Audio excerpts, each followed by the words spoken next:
Hi, I'm Fasbinder, founder of the Moxie Institute. Welcome to Moxie Talk. One of the first things people say to me when I tell them I'm a speaker coach is, I get so nervous to speak in front of people. Well, I'm going to let you in on a little secret here today. Everybody gets nervous. Mark Twain said there are two kinds of speakers, those that are nervous and those that are liars. After a decade of working with public speakers, I can tell you that it's true.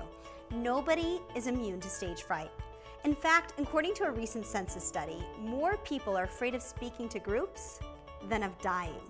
About 75% of the US population suffers from speech anxiety. So you may be saying, great, misery loves company, but I'm still freaking out about my presentation tomorrow.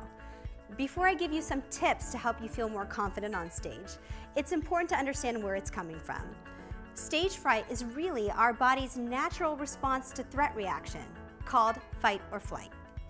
Basically, when you start feeling those butterflies in your stomach, those clammy hands, or a racing heart before you present, you are in fight or flight. And that ancient part of your brain is telling you you have to climb a tree, get the heck out of Dodge, or fight the saber-toothed tiger.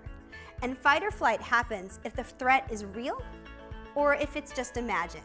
If it's a real threat situation or if you're just giving a speech, because your brain doesn't know the difference between a real threat and a perceived threat. It just feels fear. So the fact is, no matter how civilized you think you are, you're still a wild animal in some primitive part of your brain. So all of this is my way of explaining to you that you will never overcome stage fright completely.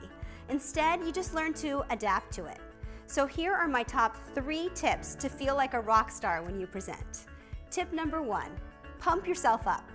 Recent studies show that telling yourself to calm down doesn't work, as well as telling yourself you're excited. Why? Because when you tell yourself to calm down, you're focusing on what might go wrong. But when you tell yourself that you're excited, you focus on what will go right. Makes sense, right? My second tip is to quiet your mind. You can stop that critical inner self-talk by finding a quiet place to breathe or take a short walk outside and listen to some calming music.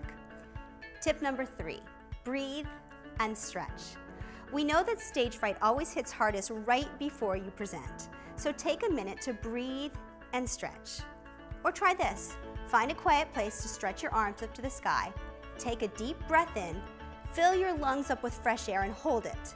Then let it out really slowly. Do this 3 times in a row. This simple breathing tip will calm your body down instantly. So try these relaxation tips next time you have a presentation and you'll approach the mic as cool as a cucumber. Thanks for joining me. For more information on public speaking and presentation skills, check out themoxieinstitute.com and take your next talk from boring to bravo.